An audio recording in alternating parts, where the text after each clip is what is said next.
दुनिया के नक्शे पर इजराइल एक ऐसा मुल्क है जिसे लोग ताकतवर समझते हैं। उसके पास आधुनिक हथियार हैं, पैसा है, तकनीक है और एक मजबूत फौज है। लेकिन सवाल यह है कि यह ताकत किसके खिलाफ इस्तेमाल हो रही है? क्या यह ताकत किसी बराबर की सेना से लड़ने के लिए है? नहीं, यह ताकत उन मासूम बच्चों पर बरस रही है जो अभी दुनिया को समझ भी नहीं पाए। यह ताकत उन माओं के खिलाफ है जो अपने बच्चों की लाशों को सीने से लगाए रो रही है।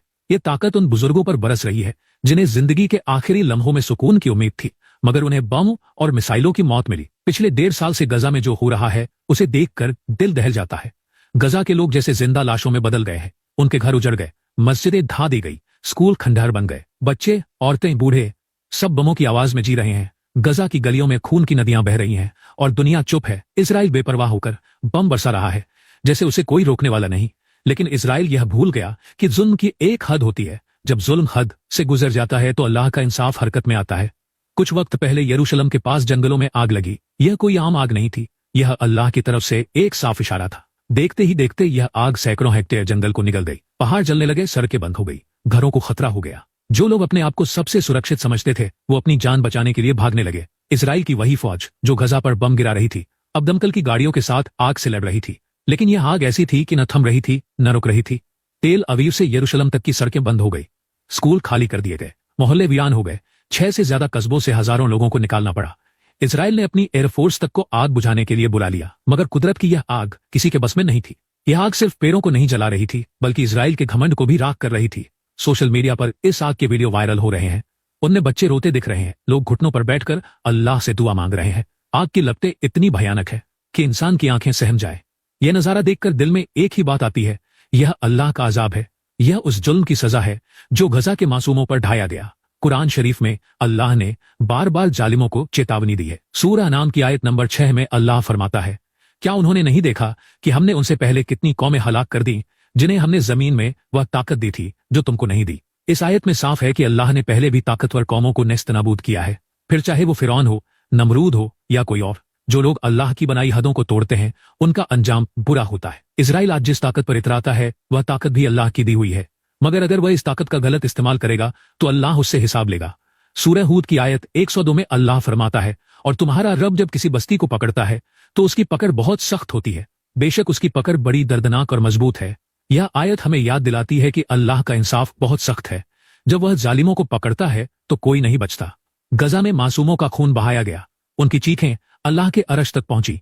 अब यरूशलेम की यह आग उसी खून की गवाही दे रही है। यह आग इजराइल को बता रही है कि अल्लाह देख रहा है और उसका फैसला आ चुका है। गजा का दर्द, मुसलमानों की तकलीफ, गजा के हालात किसी से छिपे नहीं हैं। वहां के लोग हर दिन मौत के साए में जी रहे हैं। उनके घरों पर बम गिर रहे हैं, उनके बच्चों को गोली मारी जा रही है, उनकी मस्जिदों को तोड़ा जा रहा है। गजा की जनता ने क्या गुनाह किया? सिर्फ इतना कि वो मुसलमान हैं और अपनी जमीन पर हक जताते हैं। लेकिन इजराइल को यह हक बर्दाश्त नहीं। वह गजा को मिटा देना चाहता है, मगर उसे यह नहीं पता कि अल्लाह अपने बंदों की हिफाजत करता है। गजा के लोग भूखे प्यासे हैं, उनके पास दवाइयां नहीं, बिजली नहीं, पानी नहीं, फिर भी वो हार नहीं मान रहे। उनकी आंखों में उम्मीद है, उनके दिलों में ईमान है।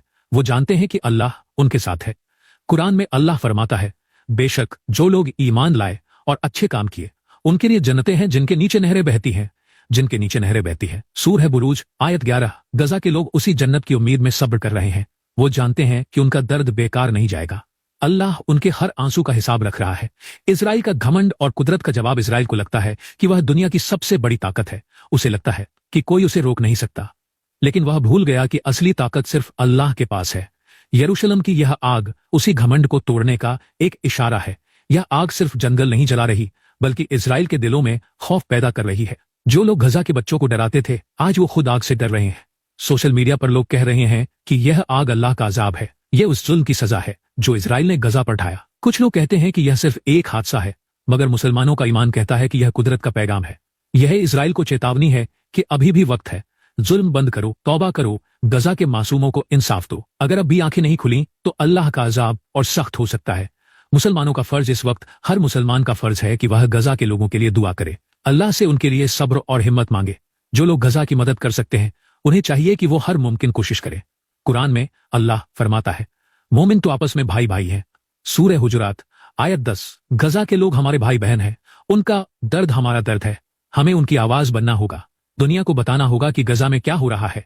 हमें अल्लाह से दुआ करनी होगी कि वो गजा के लोगों को आजादी दे और जालिमों को उनकी सजा दे। अंतिम बात, यरूशलेम की यह आग सिर्फ एक हादसा नहीं है, यह अल्लाह का इशारा है। यह गजा के मासूमों के खून की गवाही है। इजराइल को समझना होगा कि ताकत का घमंड उसे बचा नहीं सकता। अल्लाह का इंसाफ हर जालिम तक पहुंचता है। कुरान हमें सिखाता है कि जुल्म का अंजाम हमेशा बुरा होता है, फिर चाहे वह फिरौन हो, नमरूद हो या आज का कोई जालिम।